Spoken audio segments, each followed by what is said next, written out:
here are some of the features that I would consider part of the mealtime routine. So bystanders are flexible about dining options. They're happy to go to almost any restaurant.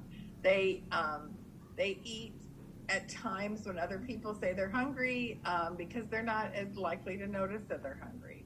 They might forget ingredients when they're cooking. They might lose track of the conversation during the meal. So if they get really interested in some of the food they're eating, they'll sort of space out and not notice what someone said.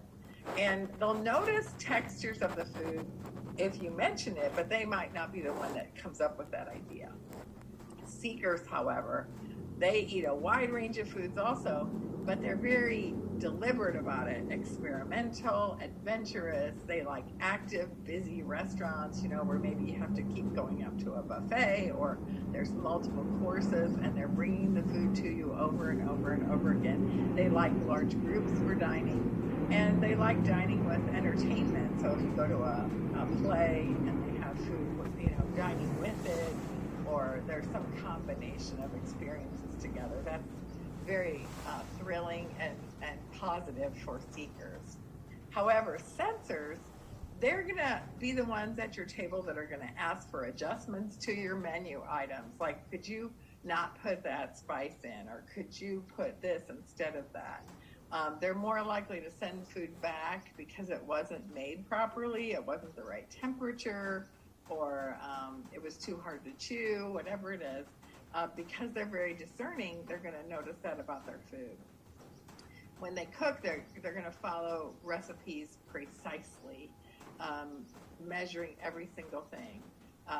Seekers are going to say, oh yeah, that looks like a tablespoon, and sensors are going to measure a tablespoon. They would prefer to eat at restaurants on off-peak hours because the tables and the chairs aren't as close together, their people are more spread out, and they'll always pick either familiar places to dine or places that have like low lighting where their seating can be on the edge of the dining area instead of in the middle of all the hustle bustle. And avoiders, they like to set menus. They enjoy eating alone. They enjoy cooking their own favorite foods. They might turn down some invitations to go out because their image of this place that they might be going would be too overwhelming for them. So they preempt the experience of unexpectedness by not going in the first place. They're the ones that might eat everything, all of one food at a time. If you're eating with them, they'll eat all the mashed potatoes and then they'll eat all the vegetables, whatever. But they also like to do takeout and eating at home or cooking at home because then they can predict what's going to be in those particular items. I know you're recognizing yourself and family and friends in this list, so this gives you something to talk about. We've got to start embracing that these ideas are about humanity in general. They're not about people who have particular disabilities, like autistic people or people that are schizophrenic. It's about all of us. It just so happens that some groups have a more common experience with the intensity of sensation, not that they have something that the rest of us don't have at all. It's that their intensity is a different level than we expect. So, talking about everyday people, excuse me, the man in the left picture is at the top is wearing a bright blue sock and a hot pink tennis shoe, and on one foot, and he has a red sock and a green tennis shoe on the other foot. So this is a man who's an artist. He gets a kick out of being funky and unusual. He knows that it bothers some of his workmates, and so he thinks that's funny. This is a classic pattern of a seeker who's trying to ramp it up a little bit, get more input, get more comments, keep the new novel information coming of people making comments. That novelty activates more of the neurons to keep his high threshold brain activated. So if you look at the bottom picture here, on the left, you see this man is a high school teacher. He came to school with a square toe and a round toe shoe, a brown shoe and a black shoe, and a slip-on and a tie shoe. And the only reason he noticed that he had two different shoes on is because some students pointed it out to him. And he thought it was really funny, so he took out his phone and took this picture, and he posted it on social media. So this is exactly how bystanders react. Other people might be really embarrassed, and they want to take time off to go change their shoes to get it right, or they kind of hide behind their desks and nobody can see that they have the wrong shoes on. But bystanders are good with it. This is just a thing. It's like, oh gosh, look what I did.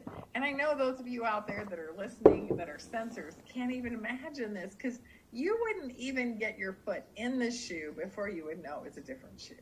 Your discerning sensory palate would tell you this shoe is narrower than the other shoe on the other foot. And so you would fix the problem before it actually got to be one, because you would notice it early. Bystanders don't notice. And so they frequently have two different shoes on. And they do other things that are similar. But this is a good illustration. You can see the bystander at the bottom and the seeker at the top. The seeker is deliberate and noticeable and in your face. The bystander just makes an error, and then other people notice it along the way. He wasn't upset by this. He was perfectly happy to laugh at himself and laugh with everyone else. So let's look at the picture on the right, because this is the one that taught me a lot. So the woman on the right picture is wearing these fancy high heels. They're pink brocade with roses on them, and they're trimmed in fur.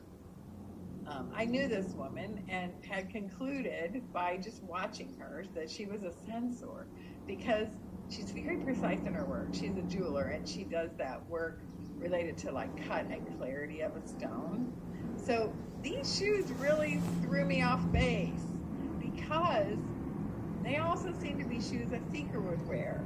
You know, the fur especially is an issue, I think, for lots of censors.